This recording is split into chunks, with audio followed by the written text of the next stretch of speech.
Para muhibbin rahimakumullah. Orang-orang yang cenderung mengutamakan makanan-makanan untuk perkembangan tubuh. Nah, manusia-manusia yang cenderung mengutamakan makanan-makanan yang diperlukan tubuh, menomorduakan makanan-makanan yang diperlukan oleh hati. Ini manusia cenderung arahnya kepada hewan, cenderung kepada hewan. Yang pentingnya kenyang, yang penting makan nyaman, makanan sehat, makanan 4 sehat 5 sempurna. Tapi perkara makanan hati lalai. Nah, makanan hati kada terurus. Ini manusia cenderung kepada hewan, cenderung kepada binatang. Nah, binatang yang diurusnya adalah hati. Nah, kemudian manusia yang hanya mementingkan kesehatan rohani, kesehatan hati. Nah, dia menuntut ilmu yang bermanfaat untuk dirinya. Bahkan dia melalaikan makanan-makanan untuk kesehatan jasmaninya. Nah, ini manusia cenderung kepada malaikat. Cenderung kepada malaikat. Kalau manusia yang sempurna itu adalah manusia yang menjaga keseimbangan antara keduanya. Nah, jasmaninya bagus dan hatinya pun bagus. Nah, makanya manusia itu yang sempurna kedudukannya lebih afdal daripada malaikat di sisi Allah Subhanahu wa taala. Nah, para muhibbin rahimakumullah.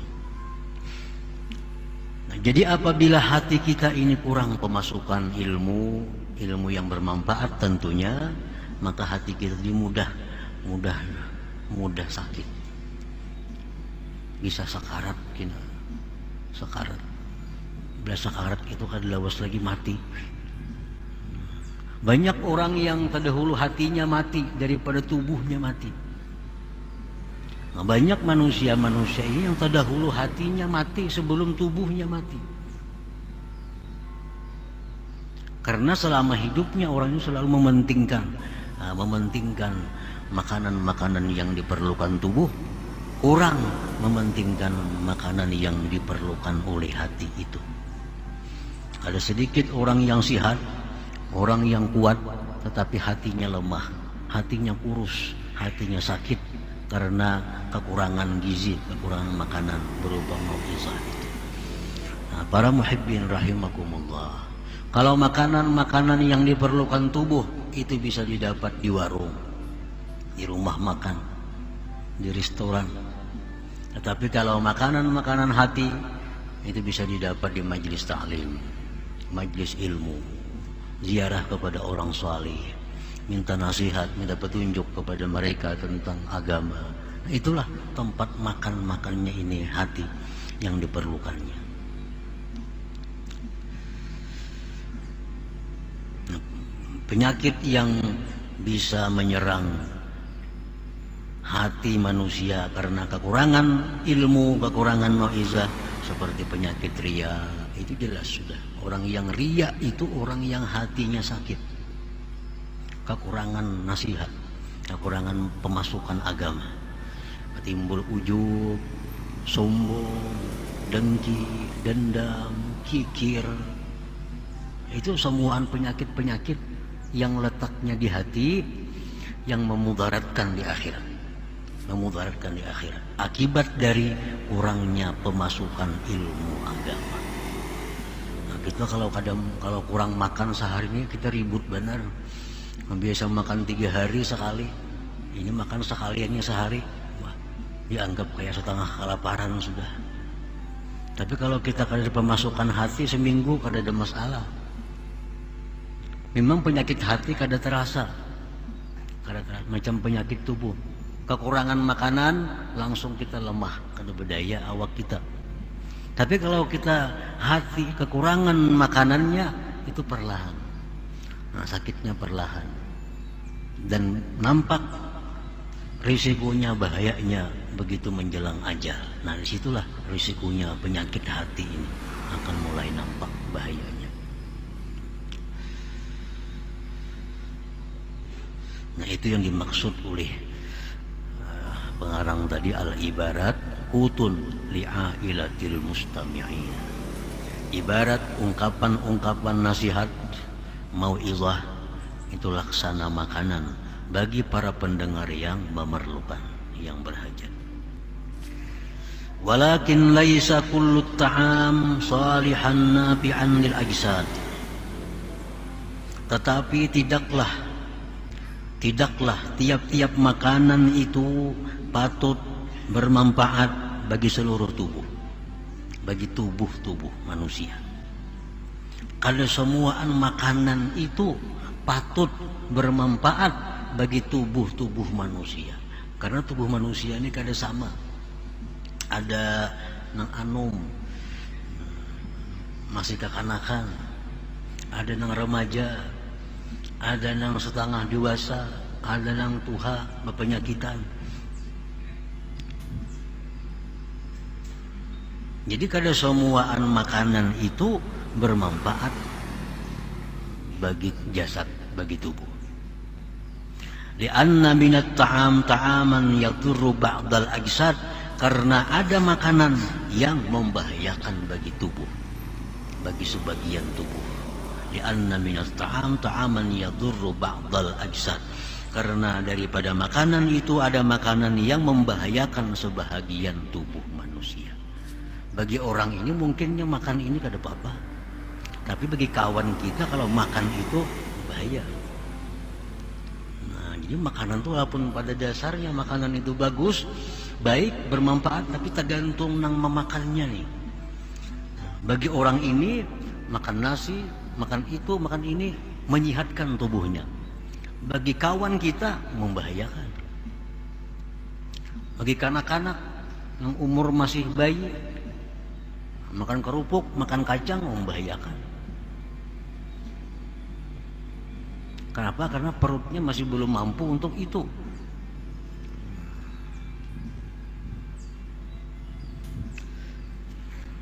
Walakin laisa kullu ta'am salihan nafi'anil ajsad, lianna minat ta'am ta'aman yadurru ba'dal ajsad. Wa kadzalika laisa kullul mau'izah salihan nafi'an liqulubil mustami'in. Seperti demikian pula bukanlah tiap-tiap nasihat, tiap-tiap papadah, tiap-tiap ilmu itu patut bermanfaat bagi hati orang yang mendengarnya. Ilmu pun demikian. Kalau semuaan ilmu bermanfaat untuk pendengar. Lianna minal mau'izah ma la yasluhu wa la yanfa'u bal yadurru li ba'dil mustami'in, karena sebagian daripada nasihat, sebagian daripada papadah itu ada yang tidak patut, tidak berguna, bahkan membahayakan bagi sebagian pendengarnya. Nah, ilmu pun demikian. Kada semua ilmu itu bisa diserap oleh pendengarnya. Kada semua ilmu baik didengar.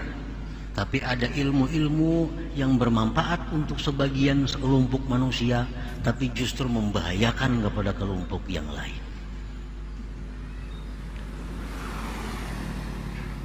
Jadi kada patut juga kita mengaji ke tiap-tiap pengajian.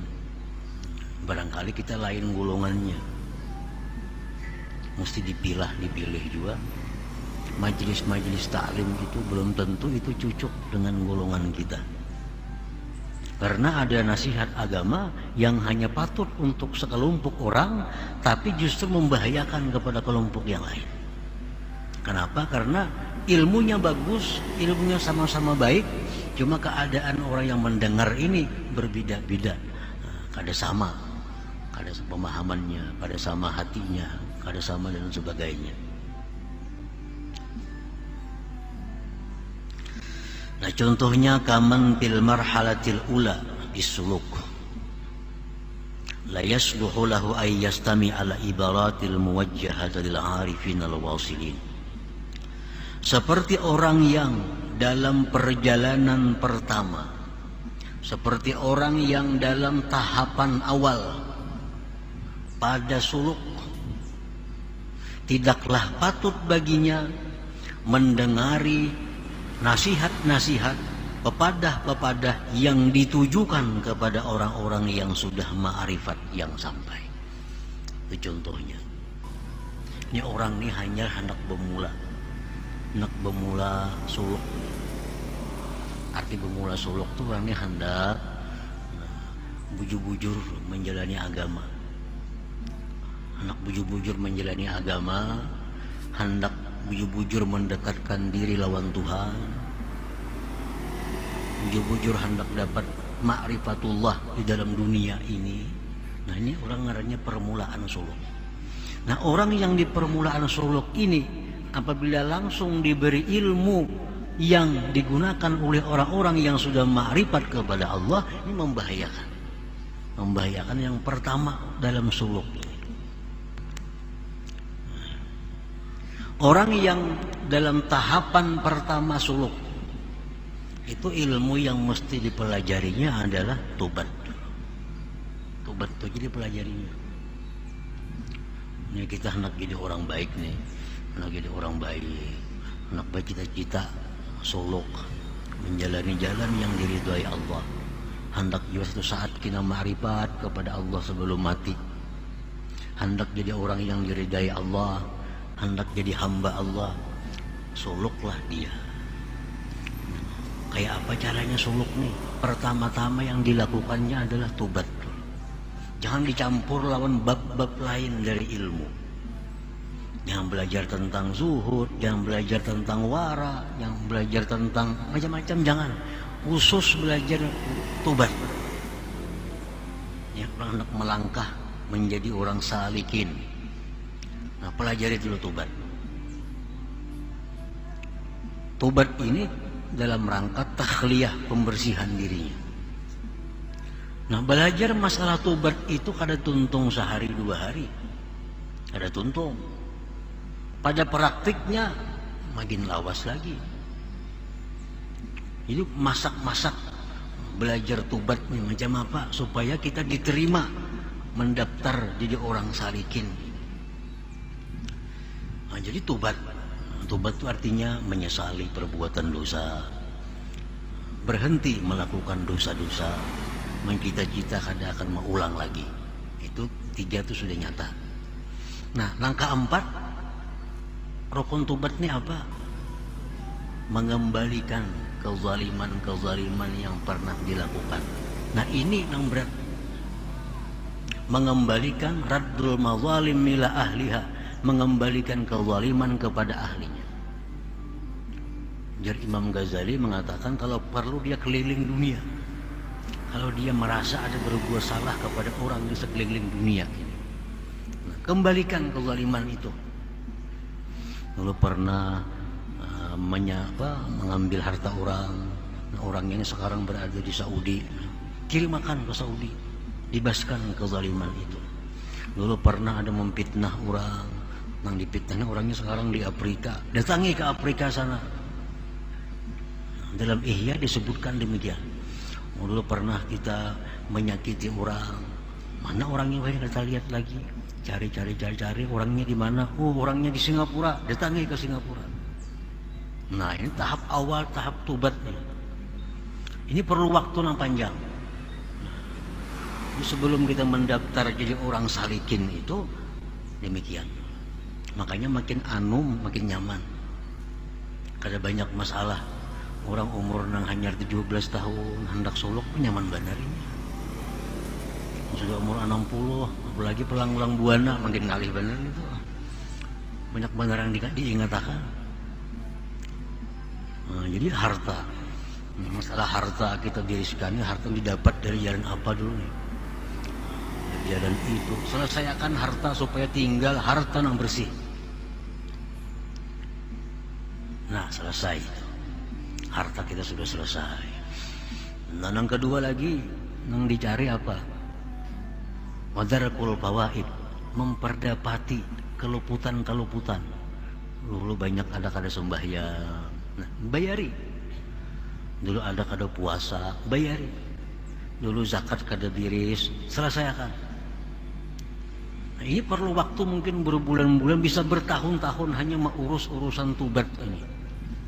Nah bagi ini orang yang dalam tahapan pertama suluk, jangan hendak belajar ilmu macam-macam, jangan hendak mendengar pengajian sana sini, itu aja diurus, tubat dirisakan bujur-bujur. Nah itu tadi maksudnya dari kaman fil marhalatil ula, seperti orang yang dalam tahapan awal bisuluk pada suluk, la yasluhu lahu, tidak patut bagi dia untuk mendengari hal-hal yang mengganggu pikiran.